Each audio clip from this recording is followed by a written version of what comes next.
Pakpattan police ने जायदाद के तनाज़े पर साथियों के हमरा मिलकर माँ, भाइयों, भाभी समेत एक ही खानदान के 7 अफराद को कत्ल करने वाले मुलजिम को साथी समेत अटक से गिरफ्तार कर लिया है। इस पर हम बात करते हैं डॉन न्यूज़ के नुमाइंदे हसन रजा से। हसन, आप हमें ये बताइएगा, ये गिरफ्तारी कैसे अमल में आई है और कुछ पता चल पाया कि इस शख्स ने आखिर ये कत्ल क्यों किया है?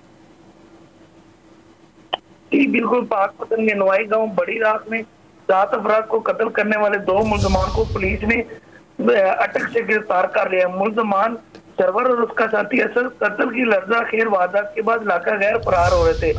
आईजी पंजाब की गिरफ्तारी के लिए बनाई गई तश्कील टीम ने जदीद टेक्नोलॉजी की मदद से मुलजमान को गिरफ्तार किया है।